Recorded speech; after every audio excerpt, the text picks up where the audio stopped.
Welcome back, everybody, to another edition of Representin, the game show that gives you a behind-the-curtain peek at the Broadway industry while forcing our esteemed guests to play ridiculous games. I am your faithful host, Broadway performer Cindy Winters, on my channel, Cindy Winters TV, where you find all things Broadway and beyond. Today's guests hail from the backbone of every live show, stage managers. The stage managers are the people behind the scenes that literally make everything happen on stage. They call every cue in the show, like lighting, sound, musicians, automation, technicians, carpenters, wardrobe, physical therapy, pyrotechnics, electrics, orchestra, rehearsals, schedules, singers. Oh, and actors. And today, we have two of the best in the business. Let's get to it.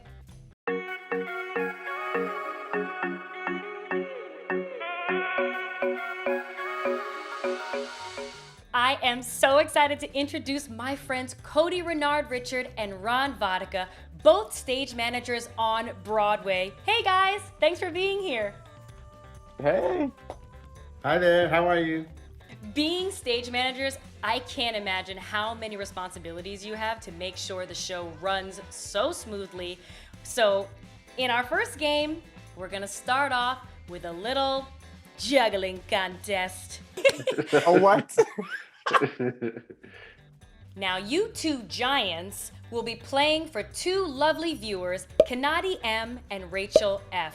Now, the winner of today's game will win a Lion King sweatshirt for their viewer. Are you guys ready? Come on, Kanadi. Rachel, we got this, girl. Excellent. Let's play. You have two scarves in front of you. You must keep them both in the air at the same time for as long as you can, okay? The contestant who can keep their scarves up the longest by the end of time wins a point. 30 seconds on the clock. Ready?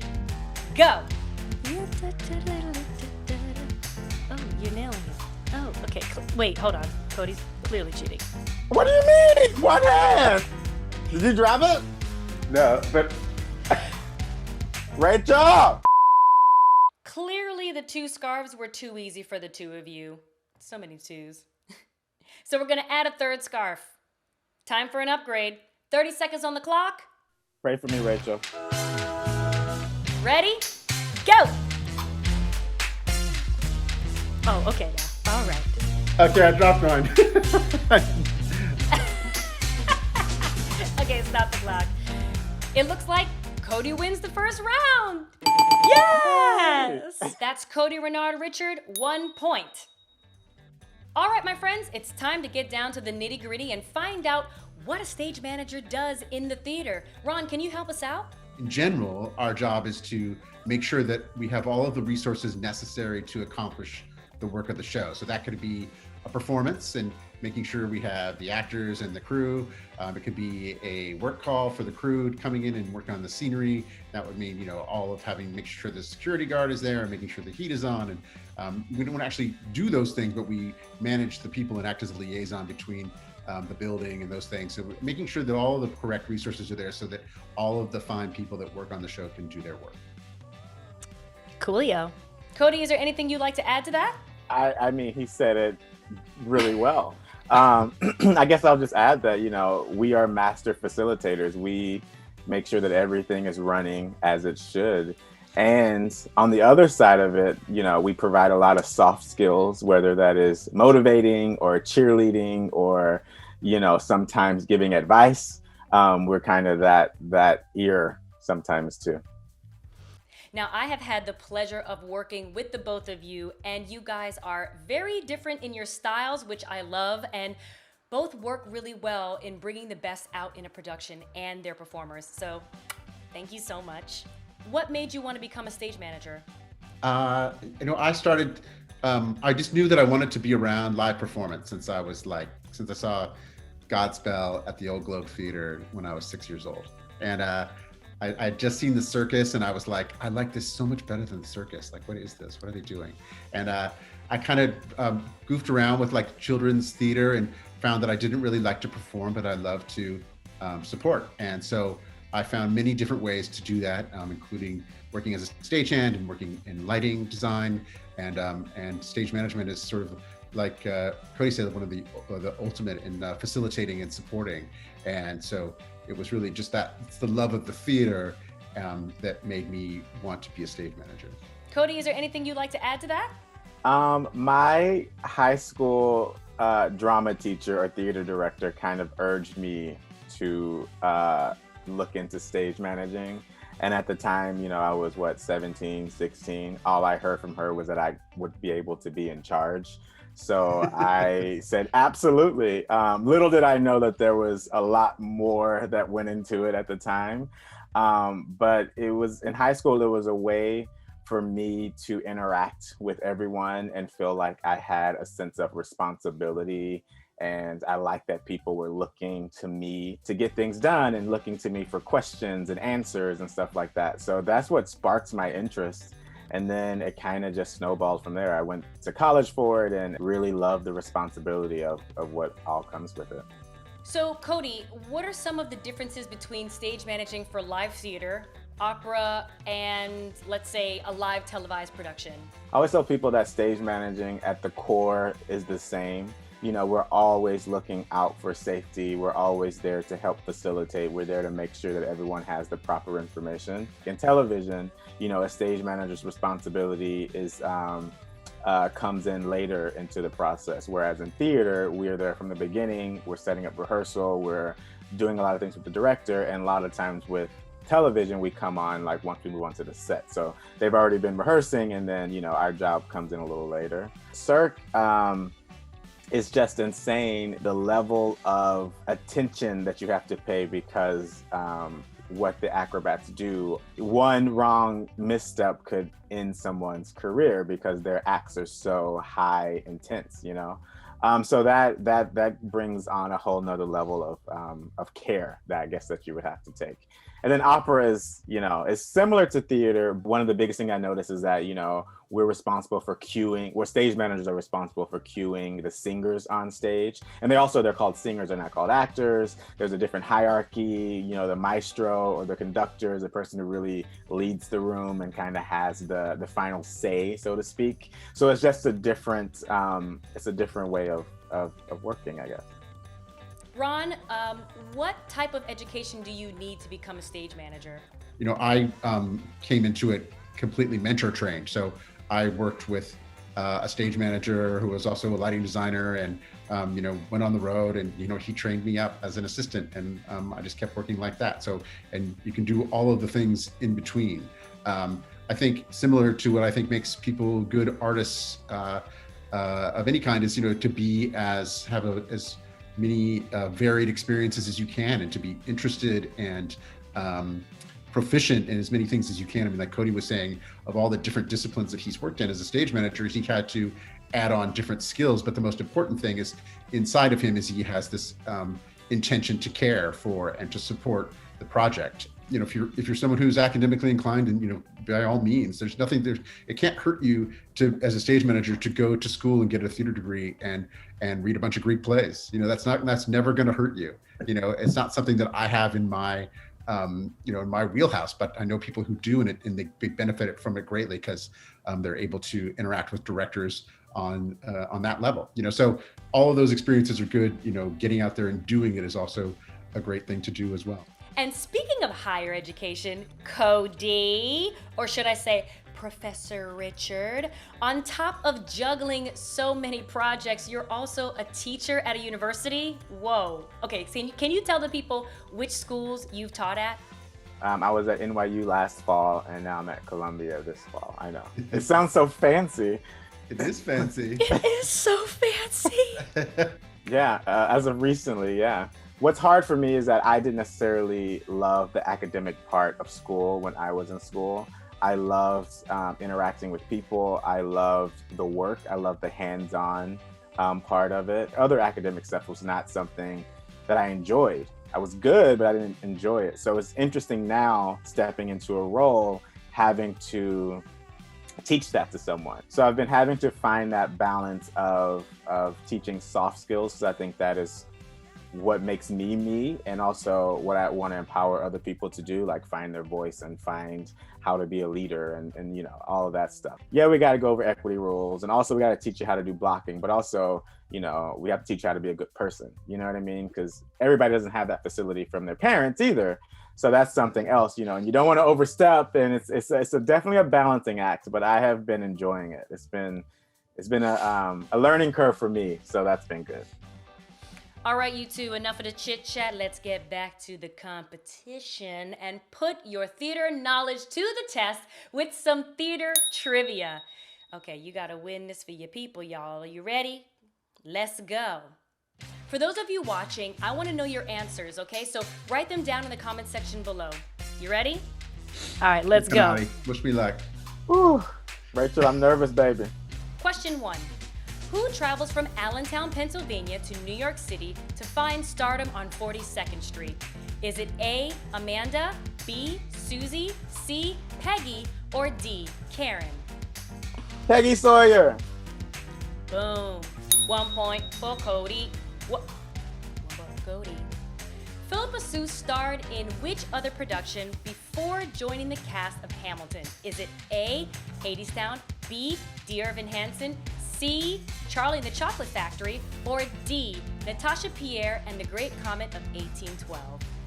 Oh yeah, I know. Wait, this is a trick question. Cody? Because she did Natasha Pierre and the Great Comet off Broadway, and then she did Amelie on Broadway. Ding, ding, ding! Double points for Cody! All right, next question.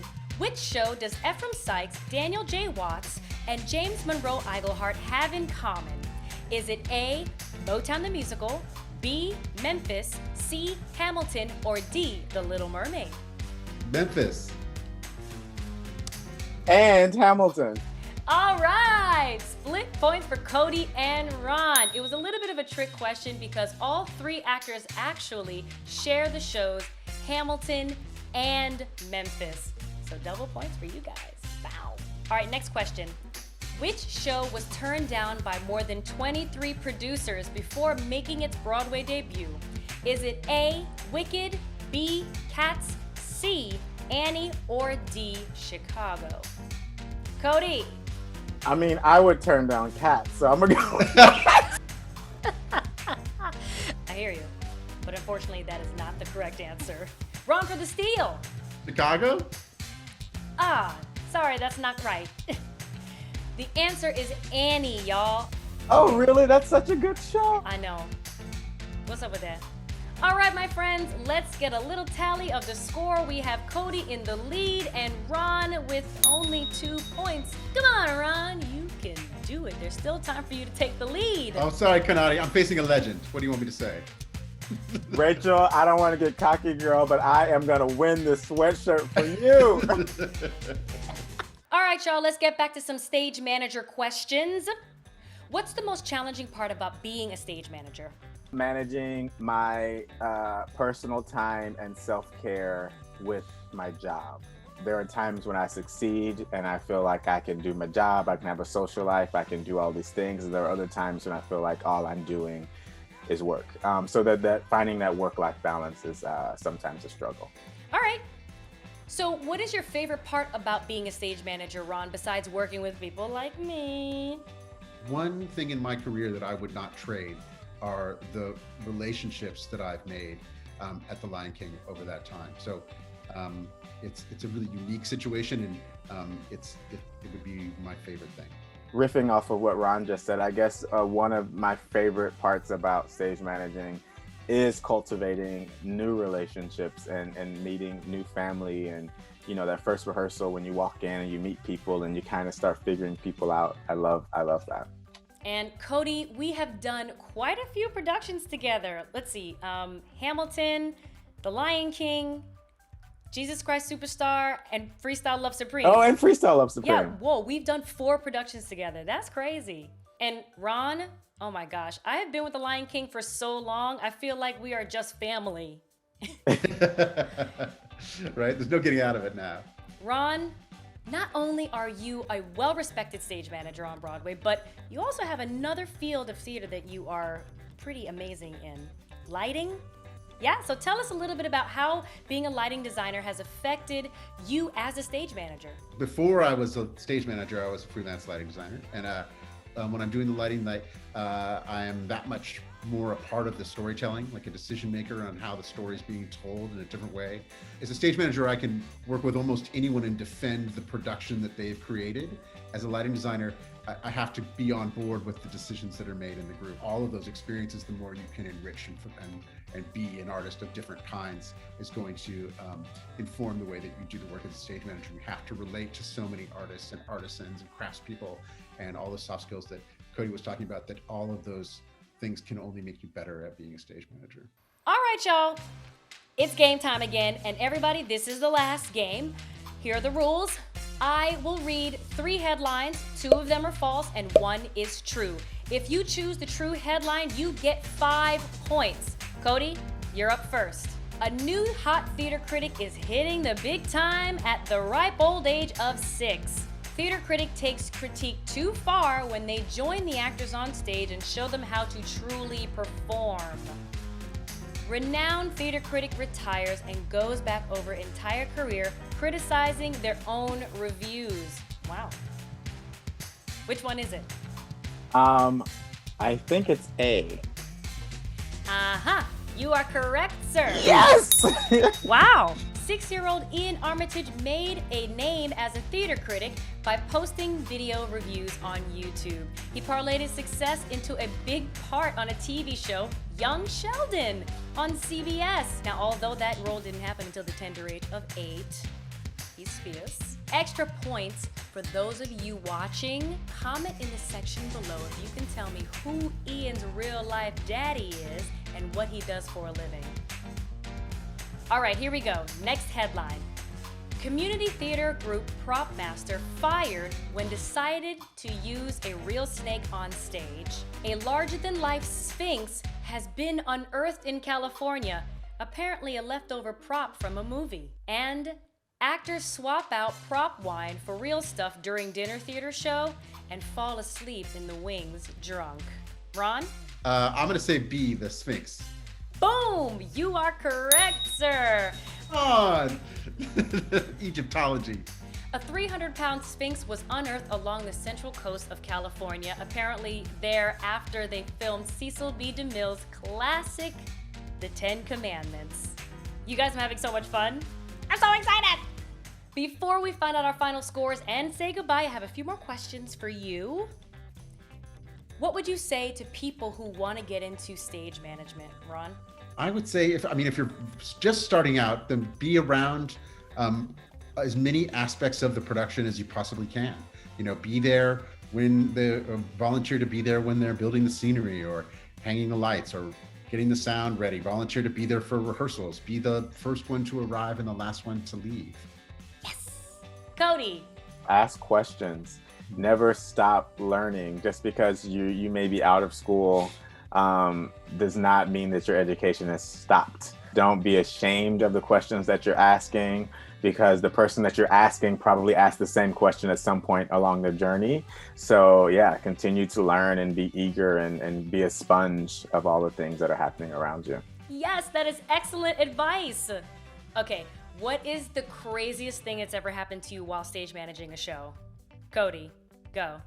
I was doing Aladdin at the Muni in St. Louis. The Muni is an outdoor theater, a rather large outdoor theater. And this particular production had 3 live camels. And I remember, sending the camels out. Our Babcock, Omar, and Kasim wrote them out in the overture, and they're riding them out. And then they get there, and one of the camels starts to take a little poo in the middle of the stage, and then as they leave, the other one starts to pee. So we had to send people out to quickly get it up before the ensemble came and started dancing. But they didn't get a chance to clean up all of the urine, so one of our lovely ensemble members ended up buttoning the show in a split in camel pee. And I just remember her running off stage just going, I was not expecting that. There was a pipe that broke in one of the suites that were above the Lion King we had an enormous flood that flooded the entire principal dressing room hallway, and so basically ruined all of the costumes for all of the principals for the show. And so by the time we came in, there was, a foot of water on the floor in that hallway, and we had to decide whether we could do the show or not. And ultimately, we were able to surmise that the masks that they wear, so that, Simba's mask and Scar's mask, those things were still usable. And so all of the principals just wore a black shirt and like black tights or black leggings and their masks. And, we did an announcement before the show, and L. Stephen Taylor, who plays Mufasa, came out and he's this beautiful man in this, this black shirt and his Mufasa mask, and explained to the audience that this is how he'd be playing Mufasa that afternoon. And it was actually quite beautiful in the audience. They love to be a part of something that is different than what everybody else gets, especially if you are able to bring them along, right? And let them know that they're in on it. And this sort of once in a lifetime performance of The Lion King. And I actually, in many ways, you've learned new things about the show when you see it performed without all of the things that you're used to having every day. Wow. Ron, that is the ultimate meaning of the show must go on. All right, enough tiny talk. Let's tally up the scores. Now we have Ron with 7 points and Cody with 10 points. Cody, you just won for Rachel F. Rachel F, how do you feel? Oh. Congratulations, Rachel. You have won a Lion King sweatshirt. I hope you wear it with pride. You see what I did there? Thank you so much for joining us for another edition of Representin, the game show. If you had a good time, let us know in the comments section below. If you want to help us build the next game show, I want to hear from you in the comments section below. Who would you like to hear from next? Dancers, directors, hair and makeup artists? Let me know. Oh, hey, a huge thank you to Cody Renard Richard and Ron Vodka for playing with us today. I love you both so much. Make sure you hit the like button and subscribe. I will see you next time. Stay well, stay woke, stay safe. Peace.